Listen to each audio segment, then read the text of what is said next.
एक बार पिता और पुत्र जलमार्ग से यात्रा कर रहे थे और दोनों रास्ता भटक गए। वे दोनों एक जगह पहुंचे जहां दो टापू आसपास थे। पिता ने पुत्र से कहा, अब लगता है हम दोनों का अंतिम समय आ गया है। दूर दूर तक कोई सहारा नहीं दिख रहा है। अचानक उन्हें एक उपाय सूझा। अपने पुत्र से कहा कि वैसे भी हमारा अंतिम समय नजदीक है, तो क्यों न हम ईश्वर की प्रार्थना करें।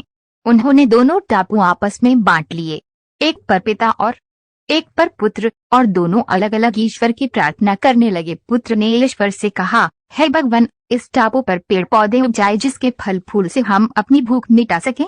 प्रार्थना सुनी गई। तत्काल पेड़ पौधे उगे और उसमें फल फूल भी आ गए।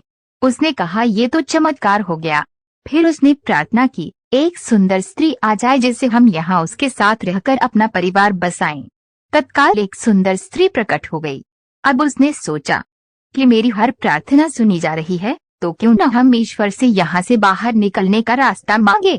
उसने ऐसा ही किया। उसने प्रार्थना की, एक नाव आ जाए जिसमें सवार होकर हम यहाँ से बाहर निकल सकें। तत्काल नाव प्रकट हुई और पुत्र उसमें सवार होकर बाहर निकलने लगा। तभी एक आकाशवाणी हुई, बेटा, तुम अकेले जा रहे हो, अपने पिता को साथ नहीं लोगे।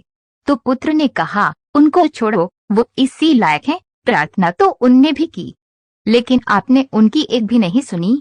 शायद उनका मन पवित्र नहीं है, तो उन्हें इसका फल भोगने दो ना।